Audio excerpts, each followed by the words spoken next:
welcome to our Bible study.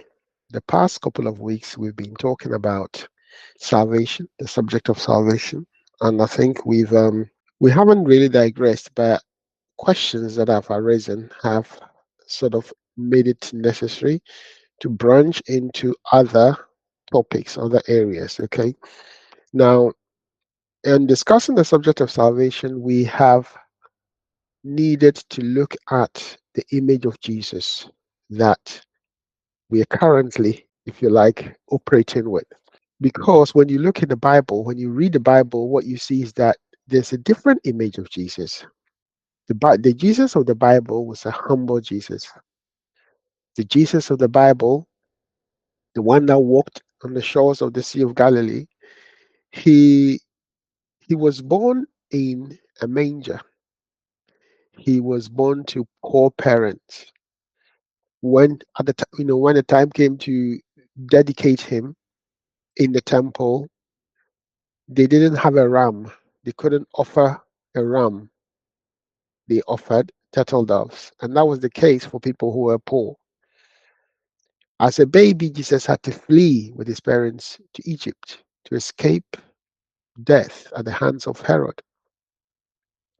Jesus grew up in Nazareth, a town that was despised even by the Galileans. The Galileans themselves were despised by the southerners, those who lived in Judea.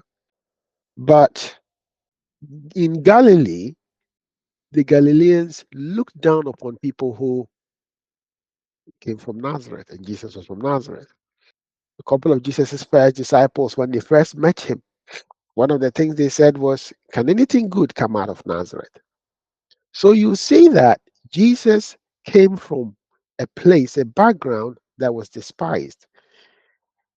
He wasn't, whilst he was on earth, he wasn't the glamorous person that we've made him out to be. Today, when you look at paintings of Jesus, what you see is a flawless human being. The hair is without kinks. It's been perfectly treated, conditioned. And honestly, when you compare the paintings, the image of Jesus that we've got in our paintings, when you compare that with, say, the models that are used in adverts like Pantene Pro V, L'Oreal, honestly, those models haven't got anything on the Jesus in our paintings. That's how good we've made him out to be physically, his physical appearance. But Jesus was born in the Middle East. He operated in an area that was hot and humid. They didn't have any deodorants in those places and in those days, and they didn't have bathrooms like we do. People didn't go about having showers all the time because it was hot and humid. So, what do you think being around Jesus was like? Do you think that he was this glamorous person? Do you think that his hair was perfect all the time? No, Jesus sometimes looked scruffy. He slept in the Garden of Gethsemane. He spent the night. He slept rough a lot of the time. So, how do you think? So, there's a need for us to rejig the image of Jesus that we've got. Why? Because it's that image that we are aspiring to. We all want to be like Jesus. But the question is, what Jesus are we trying to become like? Okay. So that's why it's been necessary to branch off and talk about the image of Jesus. And this image of Jesus is painted perfectly by Isaiah. In Isaiah chapter 53, he tells us that he shall grow up as a tender root out of a dry ground, out of dry ground. That dry ground is the area of Galilee, an area that was despised. And Jesus was the tender root that grew up out of the dry ground. But this was the Lord's doing. It pleased him that his only begotten Son, when he appeared amongst men, to be an example unto men. It pleased God that he should not live the glamorous lives the people who claim to identify with Jesus today live. It pleased him that his Son should have a very different life. And this is the life that we're supposed to model our lives after. We're not supposed to live any other life. We're supposed to live the life that Jesus lived. Now, Paul the Apostle, in his day as a minister, he came across a group of believers who didn't quite buy into this idea of a humble Jesus. How do we know that? Well, we know that because they didn't quite identify with Paul's way of being. And Paul said he himself was following, he was walking after, he was following Jesus. He said, "Follow me as I follow Jesus. Imitate me as I imitate Christ." I'm paraphrasing. So it's clear that the church, we're talking about the church at Corinth, it's clear that the church at Corinth had a different image of Jesus. They didn't quite have the image of Jesus that Paul had. And Paul will address that later in his second letter to the Corinthians. Today we're going to be focusing more on the first letter. Okay, so who are the Corinthians? In order to understand who the Corinthians were, we need a little bit of background. We need a little bit of history. Corinth, today, and the Corinth in antiquity, was a place situated on a land bridge between northern and southern Greece. So when you look at the map of Greece, what you'll see is that there is a tiny land bridge linking the north and the southern parts. In geography, I think it's called an isthmus. And Corinth was situated on this isthmus. Now, why was it relevant? In Paul's day, Corinth was part of the Roman Empire. But being part of the Roman Empire meant that you would have merchants traveling with goods from Rome, heading for other parts of the empire. And if boats were going to places like, say, modern day Turkey, by those days would have been called Asia Minor, they had to get passed through Corinth to get there. And you might wonder, how can a boat pass through Corinth? How could a boat pass through Corinth in those days? Very simple. Because the landmass was only about 7 miles wide, the boats would disembark at one end, at the port, one end of the landmass. The goods would then be transported by road to the other side of that narrow isthmus.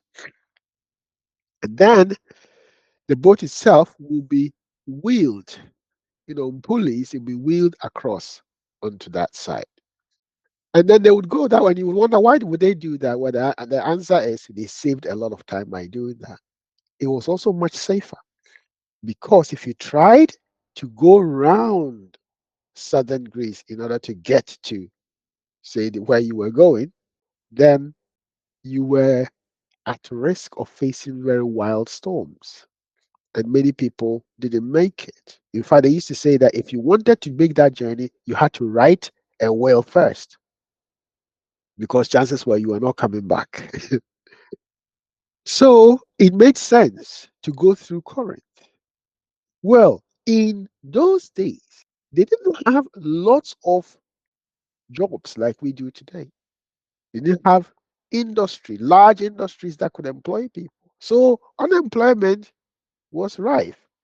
That's why people were poor. I mean, even those who were employed were only being paid little. Therefore, a city where all the ships pass through. Can you imagine what opportunities that opened up for the people of Corinth? Because transporting the ship wouldn't have been an easy job. People had to pull it. Maybe animals, donkeys and horses maybe participated in that process. So you could easily raise donkeys, you could easily raise, and that would be your business. But the merchants themselves, as they traveled across, obviously they had to eat and all of that. And guess what? You could sell food to them, and that could be your business. So the Corinthians were rich, they were not poor. Now, and you will discover that later in Paul's letter because Paul encourages them to give to the church in Judea, in Jerusalem, that was actually struggling financially. Now, the other aspects of Corinth that we need to take into account that are relevant to this Bible study are that Corinth had a unique population. You see, Corinth's population was made up of people that had been brought in from other parts of the world. Why? Because in 44 BC, Corinth was rebuilt 100 years after it'd been destroyed. In 146 BC, it was destroyed by the Romans because being a Greek city and the Greeks had been ruling the world at that time, the Romans overcame them, and Corinth, when the people of they put up a resistance. So guess what? They pulled it down. They destroyed the city.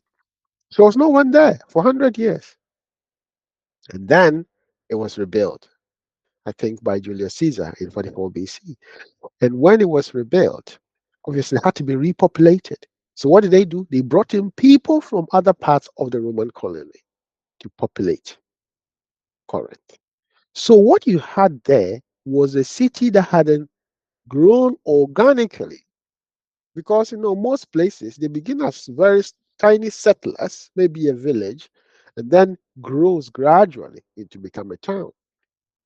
Okay, whereas in Corinth became a city, if you like, overnight. And the people who lived there were brought in from other parts of the Roman Empire. So you had, it was a really really cosmopolitan area.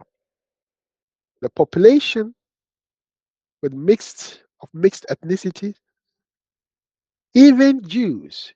Lots of Jews who used to live in Rome were expelled by Claudius Caesar, and these Jews found themselves in Corinth. So they had a huge Jewish population, in addition to sailors and retired soldiers and all sorts of different people there. But what Corinth didn't have was a kind of middle class that, say, places like Athens would have had.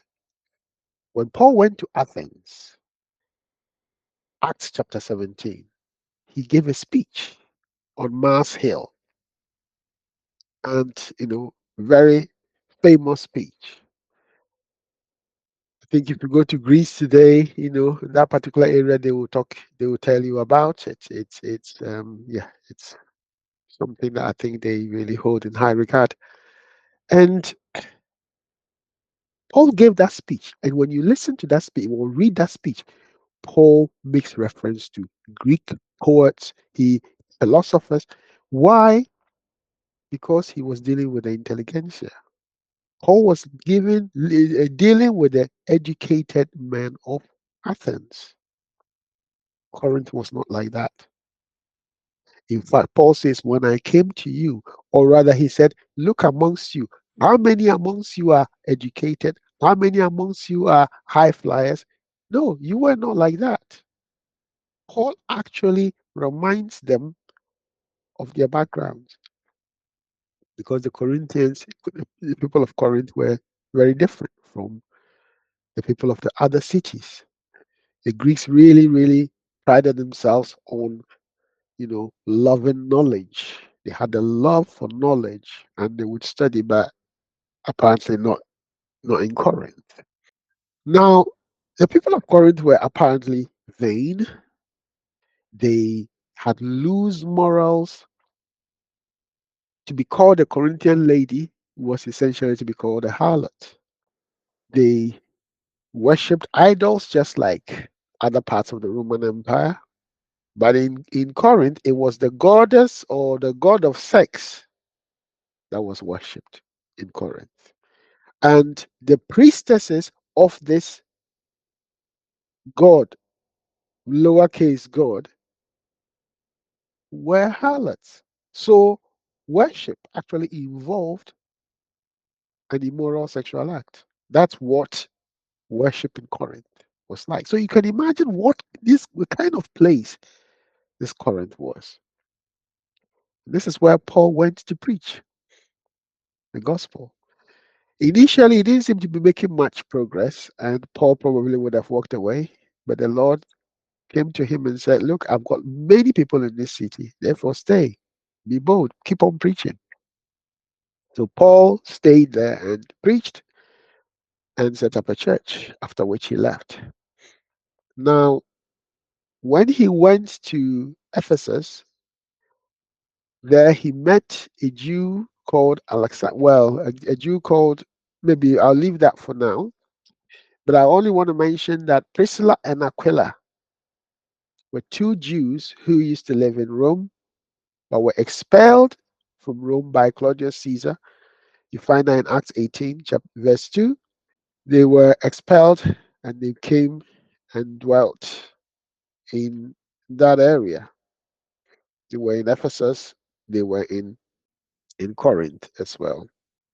Okay, let's continue.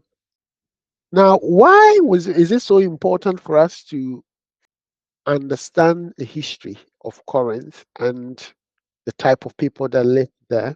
Well, it's important because when you're reading the Paul's letter to the Corinthians, context matters.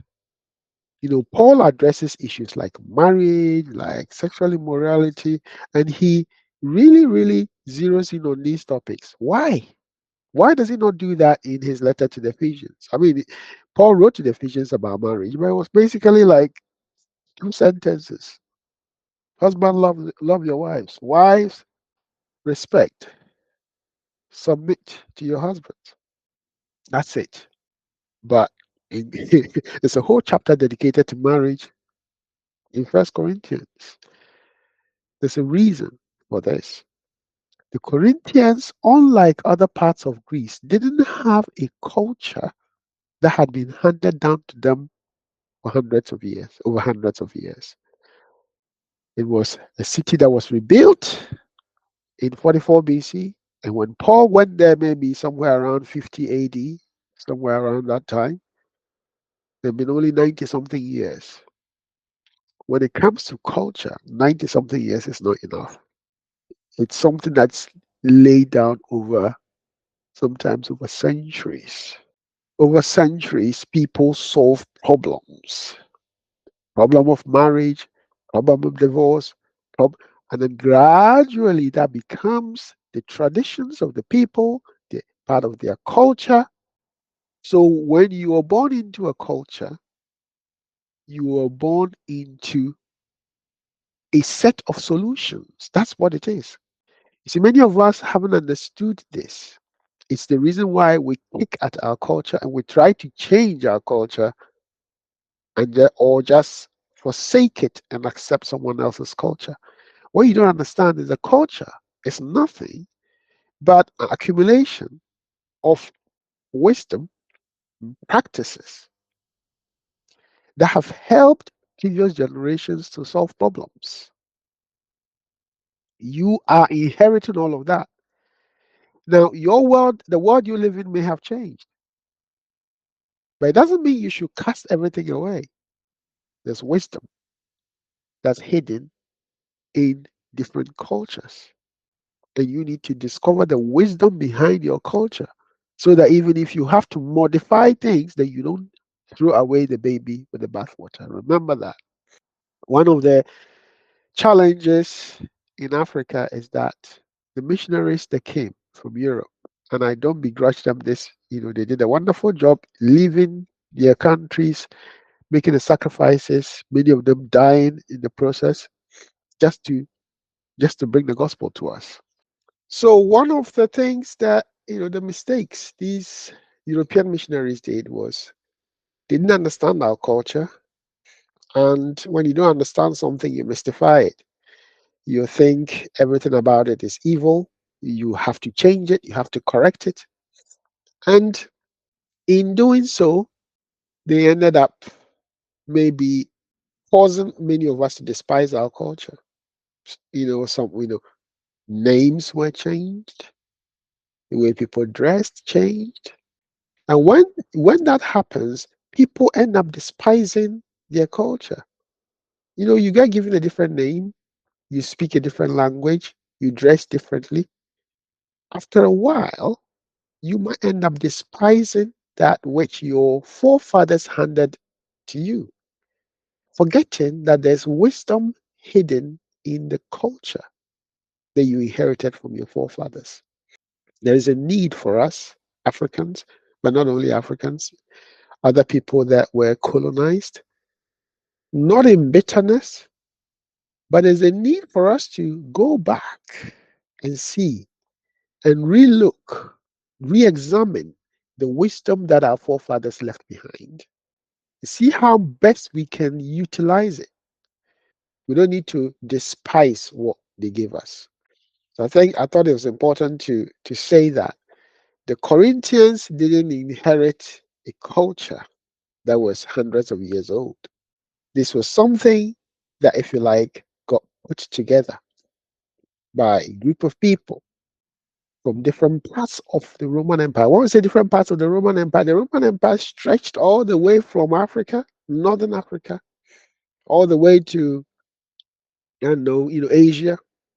So it covered a huge area. So when they say bringing people from different parts of the Roman Empire, they were bringing in people from different ethnicities. And when you bring in people from different ethnicities, each one will got their own culture.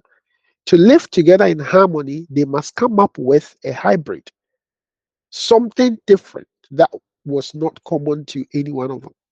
That brings to mind a modern day example, a country that also had that kind of history, or that has had that kind of history. United States of America. Of course, there were indigenous people, but once Europeans settled there, many of these indigenous people were killed. They did not take upon themselves, or they did not absorb the culture of the indigenous people. What did they do? They brought in their own, except that they had arrived from different parts of the world, mainly from Europe. So they brought in different European cultures. But even in Europe, there are real differences in culture between, say, Italians and, say, the Danes or the Norwegians. So you had to have a sort of a middle ground. So what you now call on America, the culture there is sort of a middle ground that has been reached via some sort of social negotiation.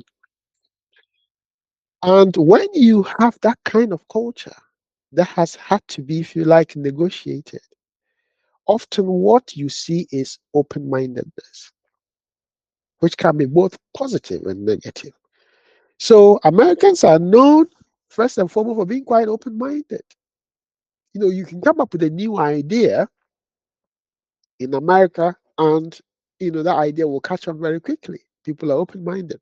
The same idea will take a long time to take root in places like Europe. Why? Because Europeans have their own culture, and they pride themselves on their culture. And when you bring in something that doesn't quite marry with what they already have, they will either reject it or will take a long time to warm up to what you've got. It's the reason why new economic ideas, for example, won't take root in Europe as quickly as they will in a place like America, because people are more willing to try new things. Why? Because they haven't got an old system that they are clinging on to. So this is what the Corinth was like, the people of Corinthians were like. And because of that, well, that came with a whole range of problems, which you then read about in Paul's letter to the Corinthians, letters to the Corinthians. Okay, so we believe Paul wrote 3 letters, possibly 4. Why do we think Paul wrote 3 letters? We think Paul wrote 3 letters because in 1 Corinthians chapter 5, verses 9 and 10, Paul writes, I wrote to you in my epistle not to keep company with sexually immoral people. Yet I certainly did not mean the sexually immoral people of this world, or with the covetous, or extortioners, or idolaters, since then you would need to go out of the world. So Paul is saying, I wrote to you earlier, but this is the first letter to the Corinthians. So how could he Say I wrote to you earlier. That means this the letter we call the first letter to the Corinthians is actually the second letter to the Corinthians because one had been written earlier. It's also worth noting that when it comes to Paul's letters to the Corinthians, especially the first letter, Paul addresses issues that had been raised by the Corinthians. The Corinthians had written to Paul with questions, and in his letter, Paul addresses them. So the questions were about marriage, the questions about food offered to idols. Now, when you read Paul's response, you get the impression that the letter that the Corinthians had written to Paul was quite basic, or the topic was quite basic. They wanted guidance on what to do. Say, if you are a single man, you are engaged to be married to someone, but you've decided that you know what, you actually want to remain single. What do you do? Now, in many cultures, they've got principles, rules, practices that answer these questions, but not in Corinth, apparently, because of how Corinth, the city of Corinth, had come about. They didn't have a long history of solving these kind of problems. So naturally, when they became Christians and realized, oh, we can't continue to live like we used to live anymore. Okay, we need guidance. Paul, tell us. Now, it also shows you that when Paul preached to them and he stayed there for 18 months, he didn't preach on these subjects. That's a very important lesson for you and I to learn. Paul didn't take his gospel to places to uproot the culture there. He let the people be. Instead, he taught them God's way of doing things, allowing the people to use the wisdom, the judgment, allowing the Holy Spirit to guide them to make choices within the cultures that they had. Paul didn't go to places saying, okay, you're all going to be Jewish now. We'll all get you all circumcised. We'll get you all living like Jews. No, in fact, he fought against that. But that's not what happened in Africa. In Africa, faith, the gospel message was brought to us, but together with the European culture. The European culture was Christianized and then sold to us as part of the message. And it's not part of the message. When I used to go, in primary school, they used to say, what's your Christian name? Now, what are the Muslims supposed to do? What's your Christian name? That's not in the Bible. You don't get saved and get given a Christian name. It's not part of the gospel. Your name, the one that your father gave you, that's your name. And you stick with that. If you decide to change it for some reason, fine. That's your prerogative. But the Bible, the gospel, doesn't enjoin you to change your name. It's not an issue for God. Jesus changed Peter's name. No, Jesus simply called him, gave him an extra name to reflect the future that he would have. Called him a rock to reflect the future he would have. But you go and read the Gospels, you discover that after Jesus gave him the name Peter or Cephas, he continued calling him Simon. Do you remember the conversation Jesus had with Peter before he was arrested?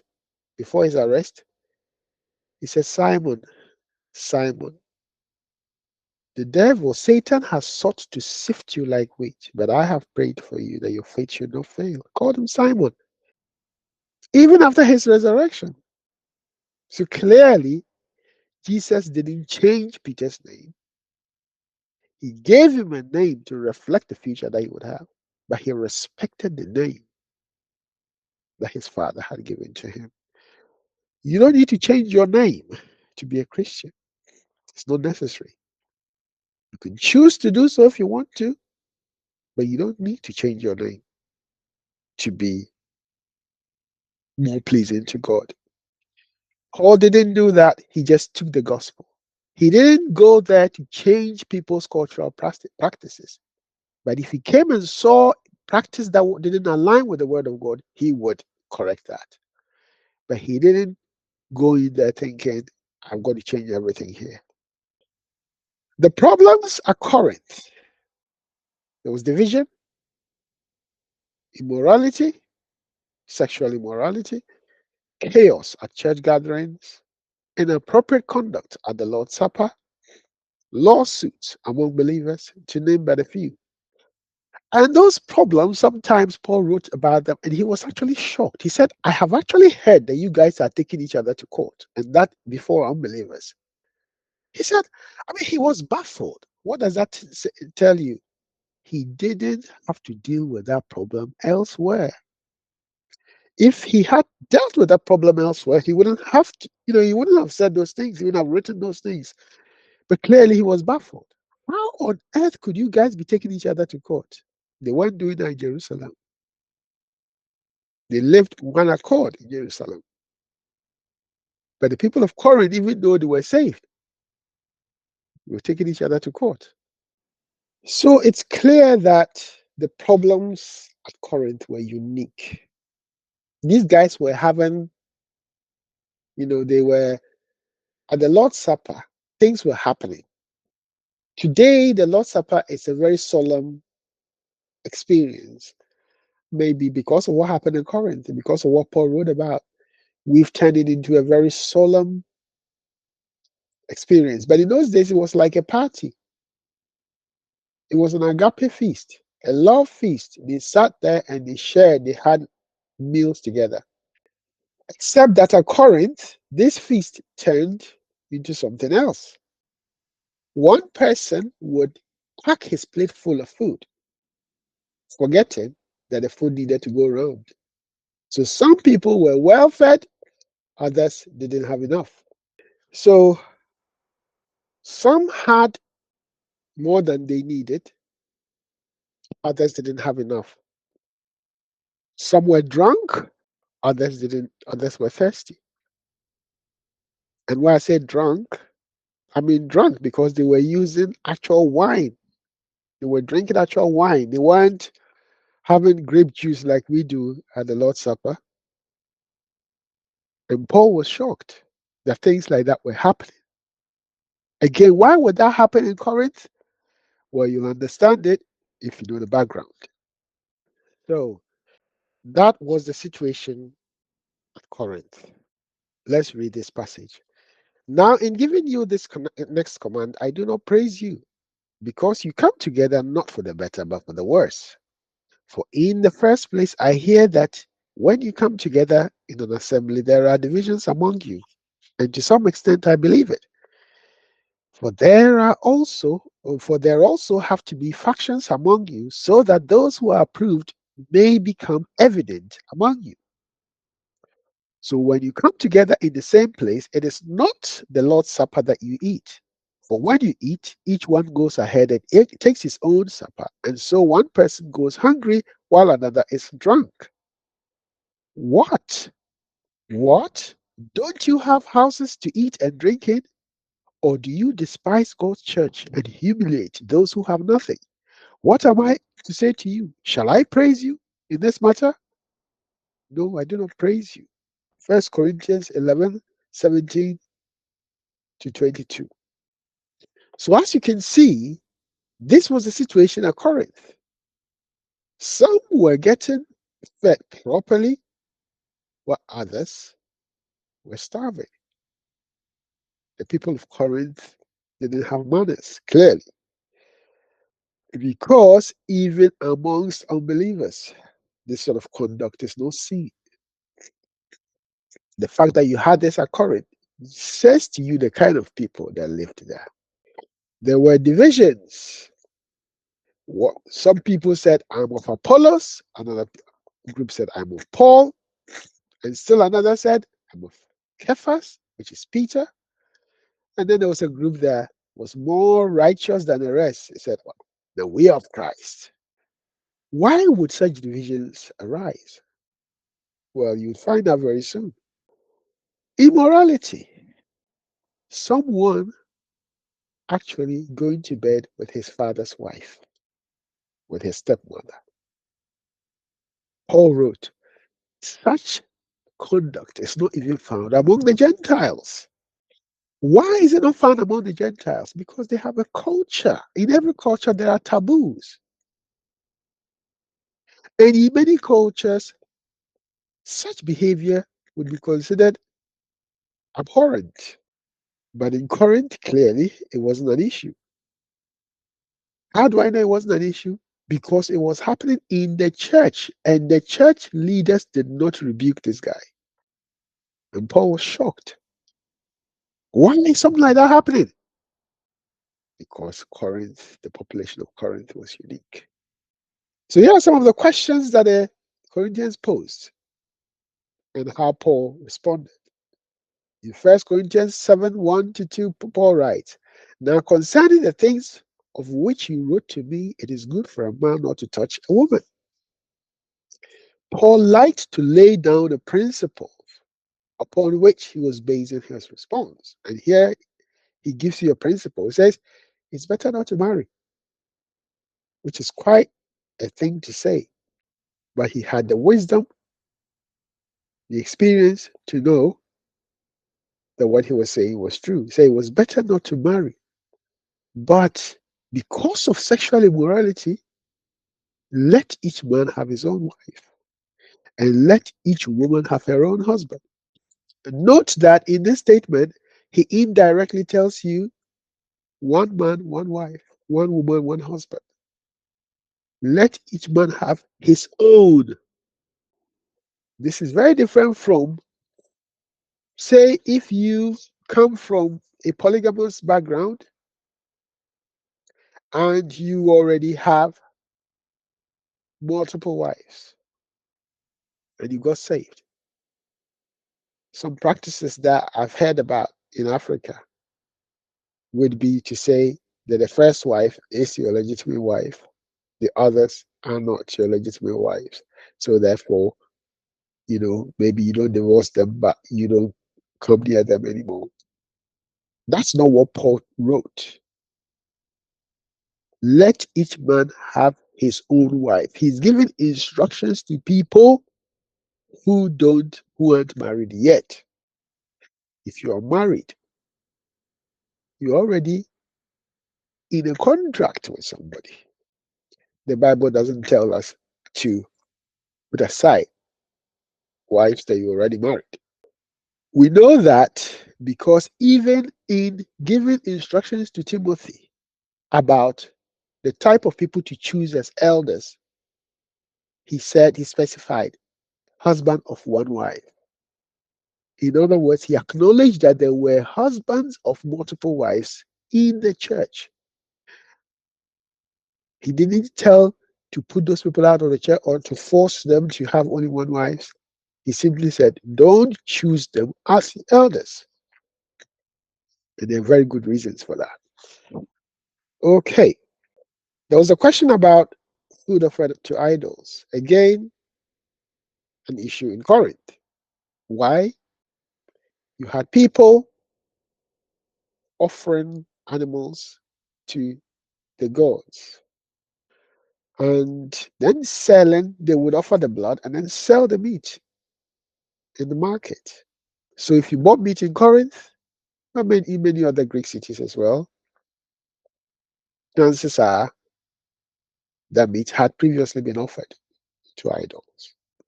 Unless you wanted to be a vegetarian, you would have come across meat that had previously been offered to idols. So the question was, should we eat it or not? Paul explained to them, it's okay. Idols are nothing. We believe in only one God. It's okay to eat it. But then he explained later, if you come across someone who is bothered by your eating meat offered to idols, then don't eat it. Because by eating it, you might embolden that person to also start eating it. except that that person will be going against his conscience by doing so. So don't do it if someone else has issues with it. But otherwise, you're free to eat it. Paul had to lay down principles around why it was wrong to seek the services of a harlot. He said, do you not know that your bodies are members of Christ? Shall I then take the members of Christ and make them members of a harlot? Certainly not. Or do you not know that he who is joined to a harlot is one body with her? But the two, he says, shall become one flesh. But he who is joined to the Lord is one spirit with him. Flee sexual immorality. Every sin that a man does is outside the body. But he who commits sexual immorality sins against his own body. Or do you not know that the body is the temple of the Holy Spirit who is in you, whom you have from God, and you are not your own? For you were bought at a price. Therefore, glorify God in your body and in your spirit, which are God's. 1 Corinthians 6:15-18. So, as you can see, Paul had to explain something very basic to the Corinthians. He said, look, your body is the temple of the Holy Spirit. Therefore, glorify God in your body. Don't go and join your body to a harlot. Again, in many societies, it is obvious. It is frowned upon. Long before Christianity came to Africa, we knew certain practices were wrong and they were unacceptable. If somebody who had loose morals, we had a name for that person, proving that we knew it was wrong already. God doesn't come to uproot cultures because cultures, some of them, can actually hold back evil and preserve the people unto the day of salvation, unto the day when the gospel comes and then they receive the fullness of God's revelation. But in Corinth, they didn't have it. So guess what? They couldn't see an issue with it because sleeping with a harlot was how they worshipped before. This is how they worshipped. So once they turned unto Christ, they still wanted to worship, and they couldn't see that this was an issue.